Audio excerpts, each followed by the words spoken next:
Précisément. Un mot de tourisme maintenant. Une dizaine de jours et le mois d'août sera désormais terminé. L'occasion de faire un point, même si les chiffres ne sont pas encore définitifs pour la période estivale.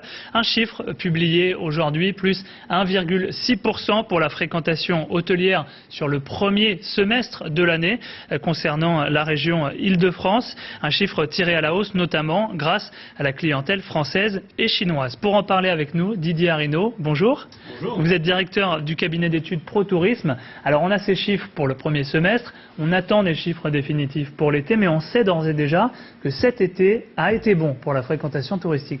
Alors cet été est très bon pour la fréquentation touristique puisque nous avons une progression de 3,5% des nuitées touristiques. Bon, il faut dire que toutes les conditions étaient réunies pour une belle saison, une extraordinaire météorologie qui a accéléré les réservations de dernière minute, un taux de départ en vacances de nos concitoyens plus important cette année, 2 millions de plus de Français qui partaient en vacances, et puis un report vers la destination France de clientèle qui envisageait au départ d'aller notamment dans les pays du Maghreb, en Turquie, et qui se sont reportés sur la France. Donc toutes ces conditions font qu'on fait un bel été, mais j'ai envie de dire nous ne sommes pas les seuls à faire un bel été.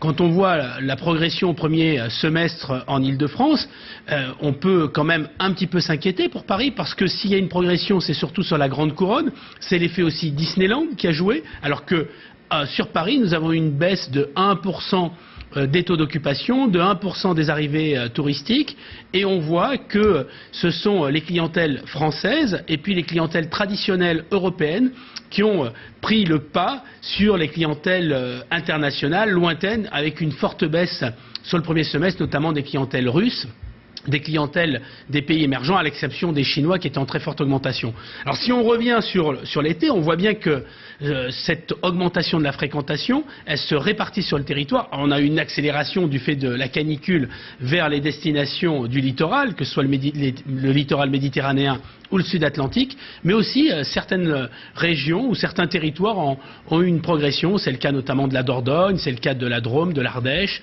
ou même de territoires plus petits comme les Deux-Sèvres ou l'Aisne qui ont bénéficié d'un certain engouement. Donc on peut dire que les voyants sont au vert avec une augmentation dans les destinations traditionnelles, et puis même si pour la campagne ça a été plus compliqué parce qu'avec la canicule les destinations sèches ont eu plus de mal, mais globalement une progression avec de très bons chiffres d'ailleurs pour certains acteurs du tourisme, du camping notamment, qui font une année record. C'est le cas pour Sunelia, c'est le cas pour les Castels, c'est le cas aussi pour la Siat avec Campéole. Donc on voit qu'il y a une progression de la France, et c'est très bien, mais on progresse moins que les autres, et notamment que l'Espagne.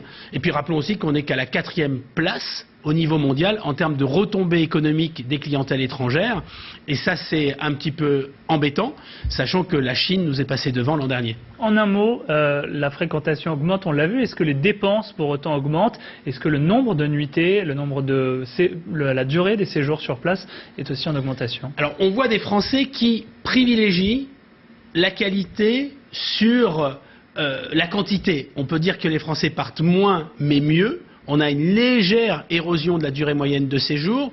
Le niveau de dépense, il est toujours contenu, même s'il est meilleur cette année que les autres années. Et puis quand on a une augmentation des taux de départ, et notamment de plus de Français qui partent, les nouveaux partants ont souvent des petits budgets.